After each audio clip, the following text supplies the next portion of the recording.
नमस्कार, स्वागत है आप सभी का इंडिया वॉइस में। मैं हूं आपके साथ सुनील चौहान और आप देख रहे हैं मेरो छत्तीसगढ़। कांग्रेस नेता राहुल गांधी को सुप्रीम कोर्ट ने मोदी सरनेम केस के मामले में राहत दी है। कोर्ट ने फिलहाल सजा पर रोक लगा दी है, जिसके बाद मुख्यमंत्री भूपेश बघेल समेत छत्तीसगढ़ के कई नेताओं ने एक के बाद एक ट्वीट कर फैसले का स्वागत करते हुए खुशी जाहिर की है।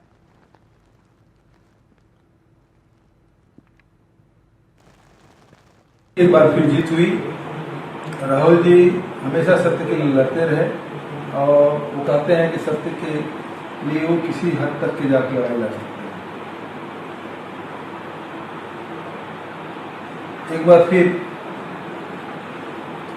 उन्होंने सिद्ध कर दिया कि वो माफी नहीं मांगेंगे, इस बात पर वो अड़े रहे। सुप्रीम कोर्ट का फैसला लोकतंत्र की जीत है। यह फैसला उन षड्यंत्रों की हार है जो उन्हें लोकसभा से बाहर करने का किया था। संसद से दूर रखना चाहते थे तो कुछ सवाल पूछते थे, इससे सत्ता में बैठे हुए लोग परेशान हो जाते। इस बार फिर राहुल जी संसद में होंगे और फिर वो सवाल पूछेंगे तो लोकतंत्र के लिए बहुत ही जरूरी है।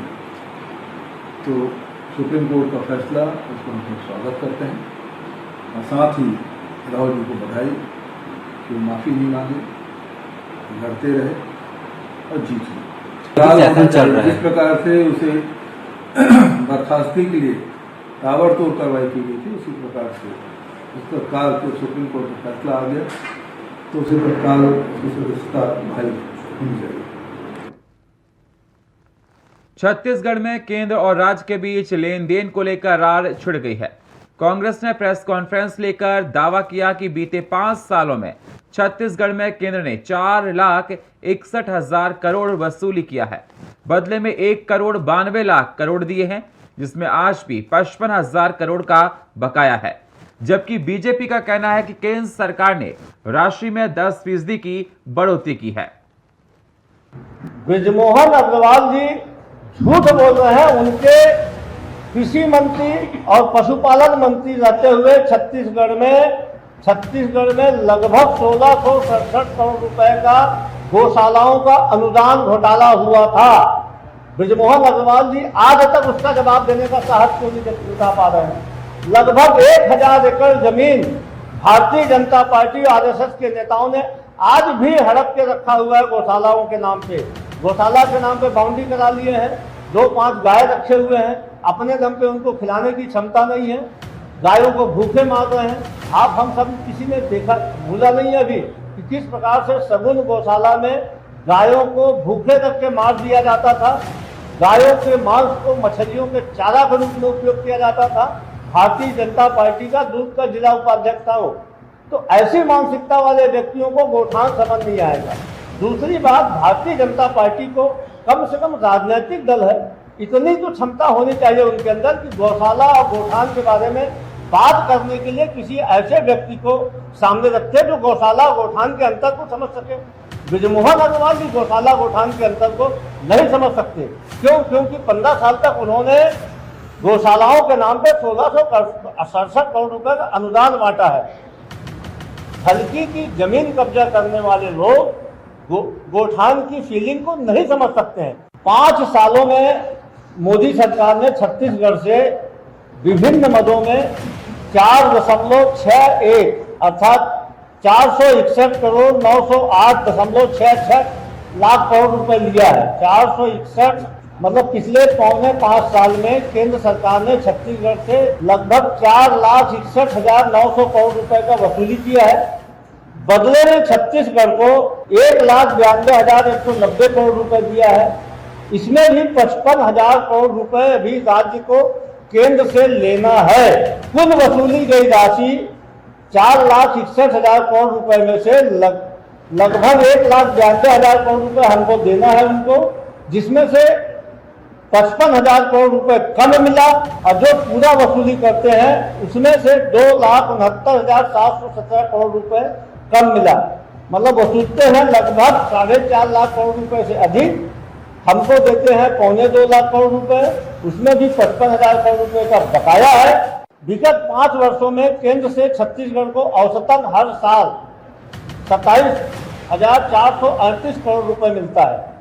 केंद्र सरकार से छत्तीसगढ़ राज्य को औसतन 27,438 करोड़ रुपए विभिन्न मदों में मिलता है और छत्तीसगढ़ से केंद्र सरकार हर साल 92,382 करोड़ रुपए की वसूली करता है। तो 92,382 करोड़ रुपए की हर साल केंद्र सरकार छत्तीसगढ़ से वसूली करता है, राज्य को वापस करता है 27,438 करोड़ रुपए।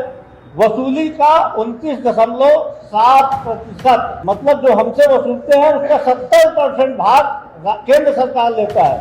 तो भारतीय जनता पार्टी के नेता जो बार बार ये एहसान जताते हैं कि केंद्र सरकार छत्तीसगढ़ पे एहसान करता है, छत्तीसगढ़ केंद्र के रहमो कदम पे चलता है, तो मैं आज आप सबके सामने ये बात बता दूं, भारतीय जनता पार्टी के नेता भी अपनी गलतफहमी को निकाल दें। केंद्र सरकार छत्तीसगढ़ के बूते चलता है, न कि छत्तीसगढ़ की जनता केंद्र के रहमो कदम पे चलती है। छत्तीसगढ़ में विधानसभा चुनाव को महज कुछ ही महीने बाकी हैं। ऐसे में सत्ता पक्षी कांग्रेस सरकार और बीजेपी ने जनता के अनुरूप मैनिफेस्टो तैयार करने के लिए जनता जनार्दन से सुझाव मांग रही है, जिसको लेकर बीजेपी पर कांग्रेस ने तंज कसा है। देखिए रिपोर्ट।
मुख्यमंत्री जी ने जिम्मेदारी दी है।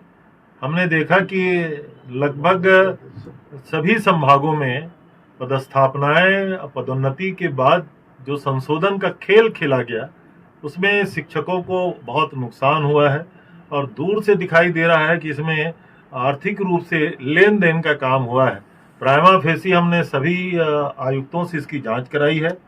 रायपुर, बिलासपुर, अंबिकापुर और दुर्ग के ज्वाइंट डायरेक्टर सहित लगभग 10-12 लोगों को निलंबित किया गया है। कुछ लोगों के खिलाफ एफआईआर कराने की प्रक्रिया जारी है। कुछ और लोगों के खिलाफ भी निलंबन की कार्रवाई होगी। शिक्षा जैसे पवित्र विभाग में इस प्रकार के कार्य नहीं होने चाहिए, ऐसा मेरा मत है, ऐसा मेरा सोचना है। इसलिए जो भी इस प्रकरण के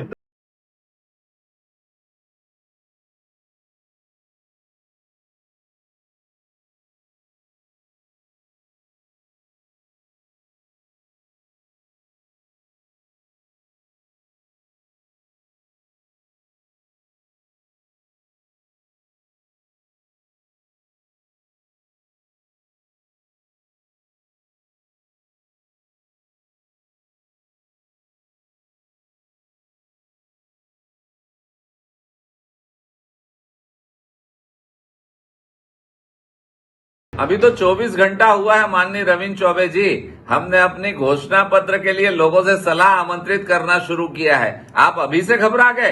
अरे 2018 में जो कांग्रेस ने अपना घोषणा पत्र जारी किया, 36 वादे किए थे उसमें, और आपके ही उप मुख्यमंत्री माननीय टीएस सिंहदेव जी कह रहे हैं कि 12 पूरे किए हैं, 12 को हाथ लगाया है और 12 को छुआ ही नहीं है। तो आपने तो 1/3 मामला अभी घोषणा पत्र का पूरा नहीं किया। और आपके में एक मंत्री जी कहते हैं कि शराबबंदी के लिए हमने गंगा की कसम नहीं खाई थी। तो क्या घोषणा पत्र में जो चीजें लिखी है कसम नहीं खाई तो पूरा नहीं करेंगे? मतलब आप खुद ये मान रहे हैं कि वो घोषणा पत्र लबरा घोषणा पत्र था। भाजपा का घोषणा पत्र सटीक रहेगा और मैं कहूंगा कि छत्तीसगढ़ के लिए विकासोन्मुखी होगा। बहरहाल जनता जनार्दन इस बार चुनाव में किसका साथ देती है, किसके सर सिरमौर सजवाती है और किसे छत्तीसगढ़ के सिंहासन पर विराजमान करवाती है, ये तो आने वाला वक्त ही बताएगा। विकास यादव, इंडिया वॉइस, रायपुर। एक छोटे से ब्रेक का है, मिलते हैं एक छोटे से ब्रेक के बाद। एक आप रुक करते हैं अगली खबरों का। भिलाई में युवा भेंट मुलाकात कार्यक्रम का आयोजन किया गया, जिसमें छत्तीसगढ़ के मुख्यमंत्री भूपेश बघेल शामिल हुए। इस दौरान कार्यक्रम को संबोधित करते हुए सीएम भूपेश बघेल ने कहा कि अब तक छत्तीसगढ़ में लगभग 200 से ज्यादा रेड पड़ चुकी हैं, लेकिन उनके हाथ कुछ नहीं लगा और जो संपत्तियों की बात की जाती है वो भी कुछ करोड़ तक की भी नहीं पहुंच पाती, जिससे ये साबित होता है कहीं ना कहीं यहाँ लोगों को परेशान किया जा रहा है, जिससे छत्तीसगढ़ की जनता परेशान नहीं होगी। और जिस तरीके से यहाँ अस्थिरता फैलाने का माहौल बनाया जा रहा है वो कभी कामयाब नहीं हो पाएगा।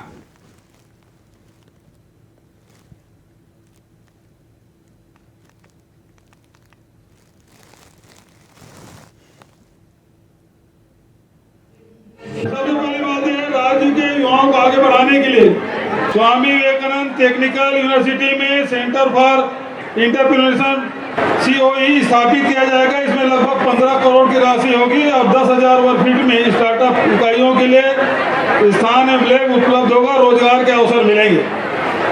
दूसरा, बेंगलोर जीएसटी प्राधिकरण ने यह निर्णय लिया कि हॉस्टल में रहने वाले सभी छात्रों को हॉस्टल के किराए की राशि में 12% GST, बच्चों को जो हॉस्टल के लिए 12% GST है उसका रिएम्बर्समेंट राज्य सरकार करेगी, छत्तीसगढ़ सरकार, ये मैं घोषणा करता हूँ।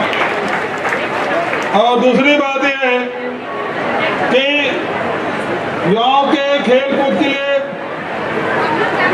दुर्ग में एक बढ़िया भिलाई में बढ़िया से राष्ट्रीय राजमार्ग के किनारे, ताकि बच्चों को चाहे दुर्ग को, भिलाई को, वैशाली नगर, विशाली कहीं भी हो, लोगों को आने जाने में तकलीफ ना हो, ऐसी जगह चिन्हित करके एक सर्वसुविधा युक्त इंडोर स्टेडियम निर्माण की मैं घोषणा करता हूँ। अगली खबर मनेन्द्रगढ़ से है, जहां जिले के भरतपुर विधानसभा क्षेत्र में कांग्रेस सरकार की जनहितकारी योजनाओं को लोगों तक पहुंचाने के लिए हितग्राही कार्ड योजना की शुरुआत का क्षेत्र के विधायक गुलाब कमरों के द्वारा की गई, जिसमें भरतपुर विधानसभा क्षेत्र के सैकड़ों कार्यकर्ता मौजूद थे। आपको बता दें, प्रदेश सरकार की योजनाओं को जन जन पहुंचाने के लिए छत्तीसगढ़ विधानसभा में इसकी शुरुआत की जा रही है, जिसके तहत भरतपुर विधानसभा क्षेत्र में हितग्राही कार्ड योजना की शुरुआत की गई। साथ ही इस हितग्राही कार्ड में सभी योजनाओं को दर्शाया गया है और उसमें एक टोल फ्री नंबर भी है, जिसमें कॉल किया जा सकता है। भरतपुर विधानसभा क्षेत्र में बूथ प्रभारियों के द्वारा अपने अपने बूथ में जाकर इन योजनाओं के बारे में जन तक लोगों को बताया जाएगा और फॉर्म भी भरवाए जाएंगे। छत्तीसगढ़ के हर प्रदेश में हर विधानसभा में तो भरोसा कैंपेनिंग पूरे विधानसभा में आयोजन किए जा रहे हैं। इसी क्रम में आज हम लोगों के यहाँ पर प्रभारी जी आए थे, संदीप जी, सबको अभी आज हम लोगों ने बैठक किया। ब्लॉक कांग्रेस कमेटी के हमारे अध्यक्ष भाई राजेश जी हैं, भाई सुरेश जी हैं और अविनाश जी जो इस विधानसभा के जो इंचार्ज बनाए गए हैं, तो आज उनके उपस्थिति में बैठक का आयोजन किया गया है और जिसकी आज हम लोगों ने शुरुआत की है। पूरे एक एक गांव में, एक एक घर में जो छत्तीसगढ़ की सरकार ने इन 3.25 सालों में जो सरकार की योजना है उसको जन जन तक, एक एक घर घर तक लेके जाना है। इस कैंपेनिंग का मुख्य उद्देश्य यही है। ये कार्ड कैंपेनिंग की शुरुआत भरतपुर विधानसभा में हमारे माननीय विधायक जी की उपस्थिति में शुरू किया गया है और हमें जो प्रदेश कांग्रेस कमेटी से जो हमें समय मिला है वो 50 दिन का मिला है, लेकिन निश्चित तौर पर हम इसे आने वाले समय में 1 महीने के अंदर इसे पूरा करेंगे और घर घर जाकर सरकार की योजनाओं को, सरकार के द्वारा बनाए गए इस पम्पलेट को घर घर पहुँचाएंगे और ये फॉर्म भरवाएंगे। अगली खबर बलरामपुर से है, जहां जिला मुख्यालय में सड़कों की स्थिति जर्जर हो चुकी है। बारिश के मौसम में जगह जगह गड्ढे बन चुके हैं। बारिश में खराब सड़क की मरम्मत कराने की मांग करते हुए भाजपा कार्यकर्ताओं ने एक अनोखा विरोध प्रदर्शन करते हुए सड़क पर धान का रोपा लगाया। आपको बता दें, जिले के कलेक्टर, जिला पंचायत CIO सहित बड़े अधिकारी इसी रास्ते से जिला कार्यालय पहुंचते हैं। लेकिन इसके बावजूद अधिकारियों का ध्यान इस खस्ताहाल सड़क की तरफ नहीं जाने से लोगों में आक्रोश का माहौल बना रहा है। साथ ही जिला अस्पताल चौक से कलेक्ट्रेट कार्यालय तक कीचड़ और गड्ढों से लोगों को काफी परेशानियों का सामना करना पड़ रहा है, लेकिन अभी तक सड़क पर कई मरम्मत कार्य नहीं किया गया है।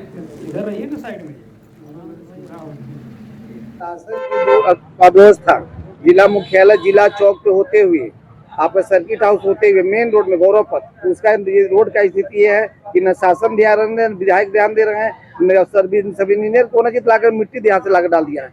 अभी रोड जाम होने की इसमें ऐसा ही है। इसमें हम लोग भाजपा वाले मिल करके धान का रोपण के विरोध प्रदर्शन में संबंध। अगली खबर बालोद से है, जहां जिले के ग्राम हीरापुर से एक अजीबोगरीब मामला सामने आया है, जहां पर भारी मिस्टेक के कारण से डिसमेंटल करने योग्य रंगमंच को छोड़कर ग्रामीणों ने किसी और रंगमंच को तोड़वा दिया। हालांकि मामले पर ग्रामीण कुछ भी कहने से बच रहे हैं, पर मिली जानकारी के अनुसार दोनों रंगमंच में पास आंगनवाड़ी भवन बना हुआ है, जिसे रंगमंच को तोड़ने का ठेका दिया गया था। उसने अपने मजदूर तो भेजा, परंतु मजदूरों द्वारा गौरा चौक के नजदीक के मंच को तोड़ना था, परंतु वह स्कूल के पास बने रंगमंच को तोड़ डाले। आपको बता दें, बारिश में रंगमंच की छत टपक रही थी, जिसे तोड़वाने का निर्णय गांव वालों ने लिया और ठेकेदार को ठेका भी दिया। साथ ही गांव के सरपंच कुलेश्री ठाकुर ने बताया कि पूरे मामले में मेरा दूर दूर तक कोई लेना देना नहीं है। ग्रामीणों ने मंच तोड़वाया है और गांव वाले अपने फंड से इसे बनाने की बात कह रहे हैं, परंतु मामला यह सामने आता है कि सभी गांव में लगभग बनाए गए रंगमंच शासन द्वारा बनाए गए हैं, तो आखिर शासकीय संपत्ति को ग्रामीणों ने बिना किसी प्रशासनिक अधिकारी के आदेश के कैसे तोड़वा दिया।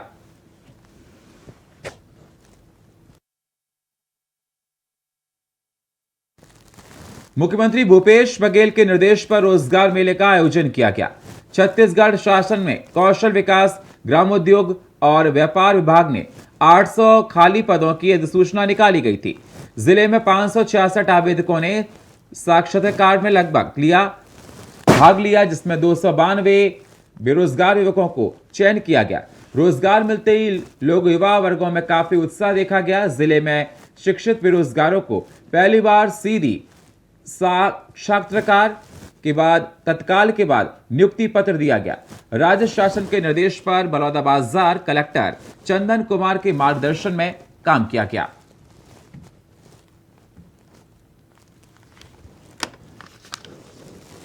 और फिलहाल मेरो छत्तीसगढ़ में इतना ही। बाकी खबरों के लिए आप बने रहिए इंडिया वॉइस के साथ। तब तक के लिए नमस्कार।